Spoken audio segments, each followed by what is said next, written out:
Welcome to Land of the Bible. I'm your host, David Sussman. This week, we're going to learn about the story of the Siege of Masada.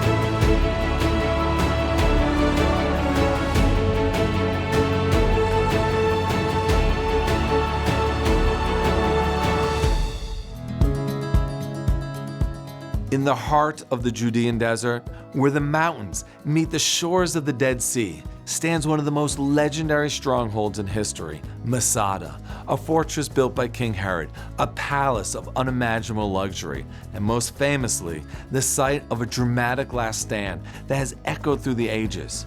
Few places in the world hold a story as powerful as Masada, a story of courage, faith, and an unbreakable spirit. I'm David Sussman, and on this episode of Land of the Bible, we'll journey into the heart of Masada, uncover the secrets of its dramatic past, and learn about the archaeology and preservation that brings this incredible history to life.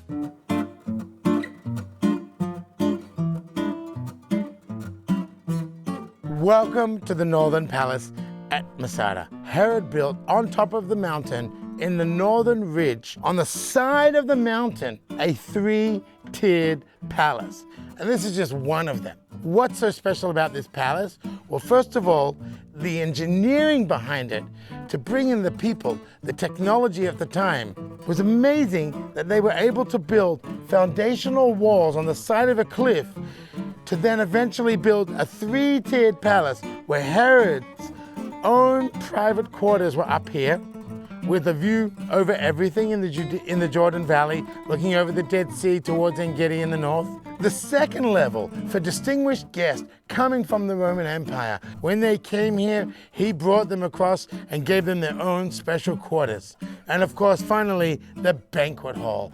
Down here, this elaborate, beautiful banquet hall with frescoes, pilasters. It even had its own water and bathing sauce so that during the meal, if you felt like you needed to refresh yourself, you could come out without having to go all the way back up to the top and get a dunk in the nice, fresh, cold water in the middle of the desert. Very few places around the world that you're going to see such an amazing feat of engineering that 2,000 years later is still standing. Here we are in one of Herod's rooms, in his private palace. As you can see, this mosaic is very geometrical. Herod put no graven images on any of his mosaics or any of his works. Not the frescoes, not the floors, not the walls, nothing. Showing us his Jewish roots and Jewish identity. Here you see the kind of work, the intricate tesserae, all these little blocks that are used like Lego. To be able to afford something like this shows us that this is from the high society. Just close your eyes for a minute and imagine walking on this beautiful mosaic floor when your servants are serving you cold water and fish from the Mediterranean Sea brought across the country through the desert so that you can eat as if you were in Rome itself. One of the other reasons Herod used this mountaintop, this plateau, as a fortress was because of its strategic, natural defense system. As you look to the north, to the east, to the west, you have sheer cliffs. On the south, it's just as steep, if not deeper. This particular site was so well naturally defended that even when Herod built his casemate walls, 2-3 meters high, that's almost 10 feet in height, from here up, it was virtually impossible to get through, and anybody living up here was 100% safe, especially when you take into account everything around you is at a lower height. It was the perfect position on the border of the southern region of Judea to their neighbors in the south and to the east, which is today Jordan and Saudi Arabia. So let's talk a little bit about the water. It's such a crucial part of our lives, even more so when you're standing in the middle of the Judean desert on a mountaintop. So there were two major sources of water for Masada. The first one being En Gedi. Now it's about 11 miles north of us. If you look over in the distance, you can see the green clump of trees. That's approximately where En Gedi is, just on the north of that. It's about 18 kilometers from here. On the road below us, you can see a path that was trodden by horses and donkeys. It's still there today and used by people for hiking. And they came up to the water gate, which there were a few of, all day, every day except the Sabbath. Herod had donkeys and horses carrying leather pouches full of fresh, sweet water being brought from the morning to the evening to Masada. That's one of them. However, what about when it does rain in those few months a year in the middle of the desert, in this harsh climate of Israel? Well, on the western side of Masada, above the camp from Flavius Silva, there is another mountain. When the rain falls around Jerusalem and south of Jerusalem, towards Hebron, Bethlehem, and those southern mountains of Judea, the rain actually comes down to the Jordan Valley. Anything that falls east of that rain line, that rain shadow line, will come down here. Everything west will go to the Mediterranean. Herod knew how to capture this. He was a brilliant engineer and hydrologist. Whether it was him or the people that he took from Rome, they were able to build diagonal walls to absorb the pressure of the flash flooding. From there, they were able to direct the water to channels. Those channels then led into aqueducts, which with the use of gravity went down the steep cliff valley, back up again to the side of the mountain where Herod had dug out more than 50,000, some say possibly 300,000 cubic liters of fresh, sweet water. And that's just what's in the cisterns below. Then you had a minimum of 10 to 15,000 cubic liters of what they brought on top of the mountain. It's just mind-blowing. But what about Herod himself? Why would he need to build such a thing so far away from, well, Jerusalem, for instance, the capital where the temple was? Let's go talk about that now, because we're going to get into a little bit of the psyche of who was Herod. What a lot of people don't understand about Herod is where the paranoia comes from. You see, Herod's family was actually a converted family. During the Maccabean period, the Hasmonean period, when forced conversion happened, Herod's grandfather actually was one of those people that converted. Herod's family was very involved with administration and government, and they knew how to mingle with the higher part of society. When Herod's grandfather, Antipater, converted to Judaism, he continued this, however, now not with the Idumeans or the Greeks, but with the Jewish Hasmonean rule. When the Romans took over the area in minus 67 or 67 BCE, then they were still involved, and they continued to stay involved in the upper levels of government and administration. Herod, being born into this family, already had privilege. He was a governor of northern Israel, northern Judea. Later on, he became the governor in Judea after his brother, and the Romans made him king of Judea. So unlike our other kings in the Jewish history, like David or Saul or Solomon or Hezekiah, who were anointed by prophets, Herod's kingship was given to him by the Roman rulers. Because of his conversion and because of the way he ascended to the throne, he was not very accepted by the Jewish people. It made him a very paranoid man. With possible threats from within and without throughout the entire almost 4 decades that Herod ruled as king of Judea, the paranoia never stopped. He didn't trust his brothers, his wives, his inside circle, And of course, he definitely didn't trust the neighbors in the region, such as the Parthians or the Edomites, who were mortal enemies of the Roman Empire. This is another reason which led Herod to build such a lavish, extravagant, and secure fortress on the border of southern Judea.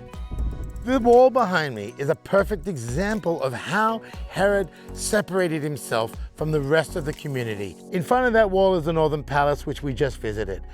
Behind you is the rest of Masada. This is just one example of everything that Herod did to show that his megalomania, his ego, and his paranoia were major reasons to why and how he designed his buildings. And the fact that even though he wasn't going to be around, he wanted to make sure that his buildings and achievements remained forever. And that's why we see so many of Herod's buildings all over Israel today, with Masada being probably the most unique and the most sustained, and most importantly, the most preserved and rebuilt out of all of Herod's sites.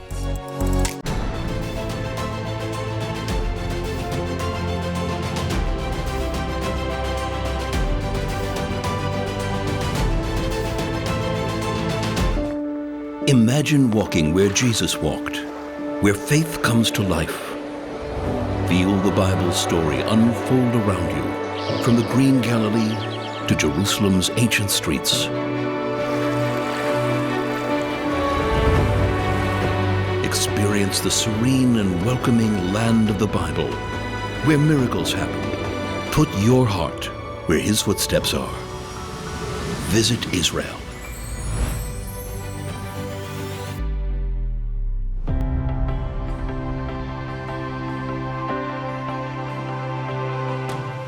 By 66 CE, the oppressive Roman rule was so bad that all of the Jews united to rise up and revolt against them. It was called the Great Revolt, and it would continue for up to 7 years until it ended here in Masada, the final place, the final stand. What's so relevant about this is that this revolt ended up causing the destruction of Herod's temple, the Second Temple, and the dispersion of the Jews in the diaspora. And this site is going to be the final stand for Jewish independence and sovereignty for 2,000 years, until the Jews come back in the modern period, re-establish the state of Israel, the sovereignty, and the return of the Jews to their homeland.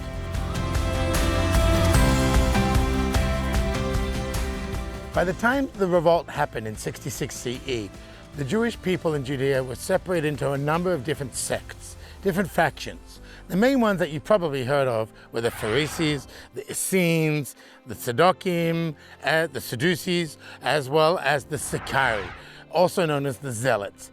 The Zealots actually are what we're going to talk about now, because what happened during this period is that they came down here seeking refuge, and the small Roman garrison that was stationed here on the southern border of Judea was overtaken and conquered by the Zealots. What it also provided, though, was a safe haven for the refugees who actually successfully managed to escape from the destruction and the devastation that was Jerusalem in 70 CE. Once the refugees got up here, after their initial respite, they realized that up here on top of the mountain of Masada was a safe haven. It was a refuge site. So therefore, they started to rebuild their lives, their communities. They rebuilt homes to allow themselves, their families, and other refugees accommodation. From here on in, the safe haven that they created provided them with a sense of security, and they were able to live here for a couple of years, if not longer. How were almost 1,000 refugees and zealots able to survive for so long in this harsh desert? Well, let's go explore that now. Follow me.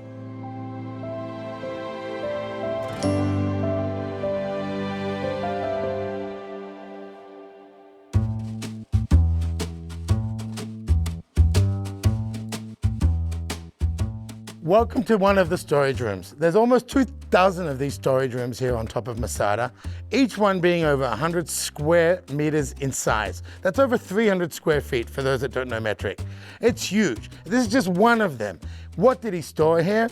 Well, we know for a fact that they stored grains, fruits, vegetables, water, oil, enough supplies here that they were able to have enough food and water to go 2, possibly even 3 years without needing to resupply. That's a huge feat, considering that in today's time, it takes me over an hour to drive to Jerusalem, probably the nearest big city that I can think of. So now we're here, totally filled with food, and the Zealots were able to take advantage of that. By conquering the hill, by taking the fortress, by defeating the Roman garrison here, they took control also of the water and the food supplies. And this is why, for years, they were able to be here before the Romans, and Flavius Silva finally made it over here to squash the revolt and the last stages of the Jewish Great Revolt against the Romans. One of the most amazing things I want to share with you guys is that one of the date seeds that they found was replanted in a kibbutz down south in the Arava called Ketorah. You can go there and see it today. It's near Eilat. And this seed that they planted, not only did it grow, but it's also starting to reproduce. This is phenomenal, guys. 2,000 years later, we're able to grow a date palm from the time of the Second Temple and the time of Herod to see exactly the type of dates that they ate 2,000 years ago, and that was found right here on top of Masada. Amazing stuff. Let's go check out the rest of it.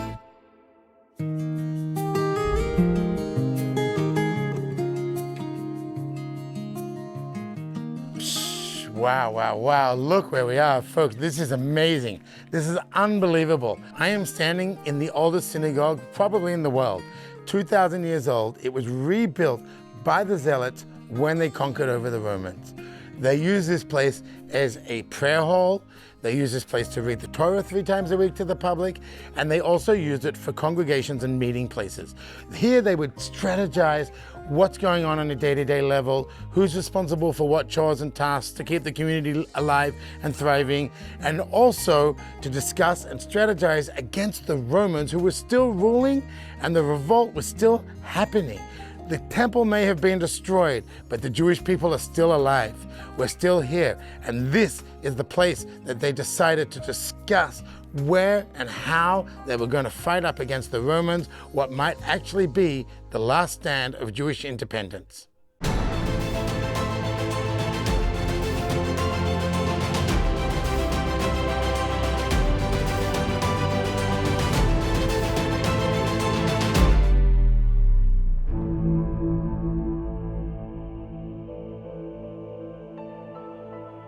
I'm now standing on the western ridge of Masada, the side of the Roman siege ramp. This was the side that the Romans came in from because strategically and topographically, it was a lot simpler and easier than coming in from the eastern side on the Valley of the Dead Sea itself. When Silva got here with his troops, the goal was to end the revolt against the Romans. The Romans had had enough. They wanted to be done with the revolt. They wanted to put down the Judeans and the Jewish people and move on with ruling the world. What they did here is the same sort of strategy they used any city or town that they sieged. They would first of all build a circumvallation wall, which literally means a wall that circumnavigated the entire site, in this case the mountain. You can still see remains of that wall on the ground in front of the camp, as if somebody sprinkled dirt and dust on the ground. The walls were destroyed over the years with earthquakes, not by people. Where you see the line of the wall was the original line of this circumvallation wall that the Romans built. First thing they did was stop people coming in and stop people from coming out. Then they destroyed any inlets for water supply and food supply. Then they built their camps all around so they could keep an eye on the people that they were sieging, in this case, the Zealots, and the end of the Jewish revolt. There were 8 camps that surrounded the entire mountain of Masada. The largest camp there behind me was General Flavius Silva's camp. Inside of that camp, there's a mini camp, and that was the general's camp within the camp. It took the Romans approximately 6 months with thousands of slaves, Jewish and not Jewish, that they'd brought with them to build the ramp that you see below me here. Tons and tons and tons of rocks, and stone and dirt and sand and wood were used to build this ramp, bucket after bucket after bucket, until eventually 6-7 months later, the Romans got to the top of the wall. This is what's left of the ramp. This is actually the largest Roman siege ramp still intact in the world. This is how the Romans managed to get up to the height of these walls, over 1,000 feet above sea level. So here we have a perfect example, one of the best in the entire world, of how a Roman siege looked, how it worked, and how effective it was for something that was 2,000 years ago, without the modern warfare and technology that we have today. The Jewish people living up here, the Zealots and the rebels and the refugees, could have stayed up here for 2, maybe even 3 years. There was that much food and water supplied here, just like we discussed earlier in the storage room. Even though we're in the middle of nowhere, the amount of resources that was used to squash the revolt against the Romans was immense. Now that the Romans had finally completed the siege ramp, this was the beginning of the end of the Roman siege. This was the point where they were able to breach the wall. Now that they had the height to get there, what we're going to go do now is go and check out the breach in the wall that essentially led to the end of the siege. Come on, let's go.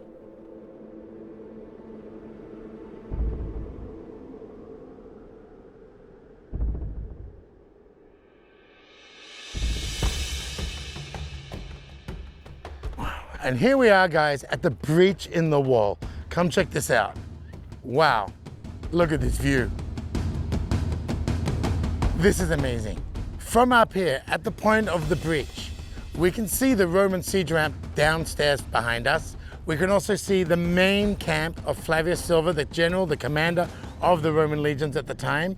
And we can see the dramatic cliff of the height that Masada offers as a fortress. This was the point where the Romans finally came through. But what you don't know is that the Romans had already broken through the walls, these double casemate walls that Herod had built and the Zealots had fortified. Once the Romans originally broke through the wall, the people living up here, the survivors and the refugees, dismantled the ceiling and the beams they used to support their ceilings to rebuild the wall in this spot. And by doing that, then they filled the middle of it with pebbles and sand and rocks and dirt, so that every time the Roman siege ramp, the battering ram, smashed against the wall, it compressed the dirt more and more. Think like you're filling a salt shaker. How you bang the bottom, it gets more compressed. Same idea. Then the Romans decided to shoot firing arrows at the wooden wall. The Jews weren't gonna be worried about this. They had so much water up here that they started wetting all the wood. And then finally, the wood burnt enough that it dried out and started to burn, and the wind changed. The wind went from an east to west and started to burn the siege ramp. That was right here, right in front of my face at that point. Then they thought they were saved. Finally, the salvation that the Zealots were looking for was happening. Apparently God had other plans, because the wind changed direction again and threw back towards the east direction, back onto the makeshift wall that the Zealots had built, and finally the wall itself started to burn. However, when they came in, all they got was silence. And that is when the Romans discovered every person dead. The mass suicide that occurred here, still today, 2,000 years later, is a significant and vital part of our history. They chose death over slavery, death over bondage. However, that death was the last stand of Jewish sovereignty, because after this event, when Masada fell, the Jews would not have their independence again until 1948, when the modern state of Israel was reestablished.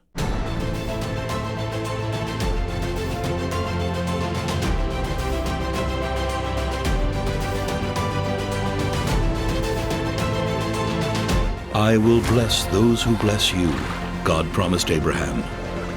Embrace this covenant by connecting with the people of Israel. From Jerusalem's stones to Galilee's shores, experience living faith through their traditions and hospitality. Your journey is more than visiting biblical sites.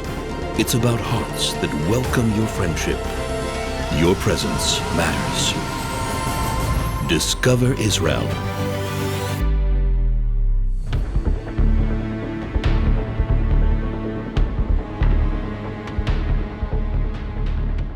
Here are the original ostraca that they found upstairs when the last 10 pulled the lots to figure out who was going to be the last one.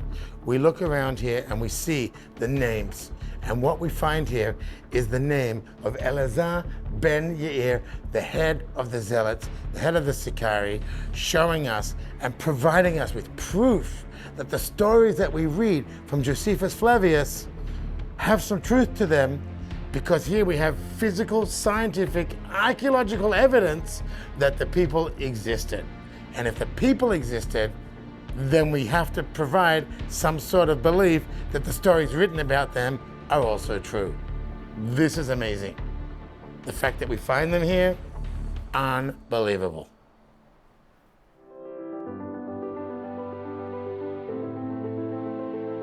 The old city of Jerusalem, a city which history spans over 3,000 years, since the days of King David. If only these walls could speak. Join me in this week's episode of The Land of the Bible.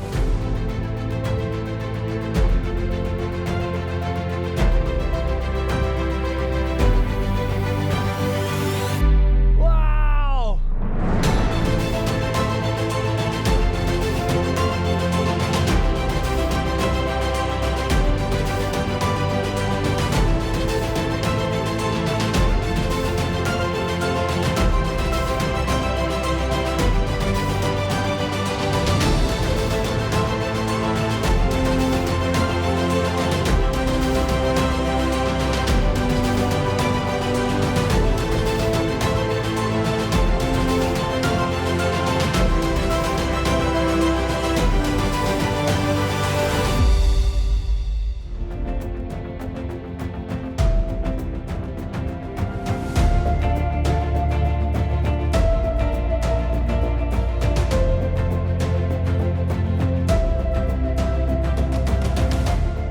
Thanks for being with us. Make sure to join us next time as we connect you to the people, places, and land of the Bible.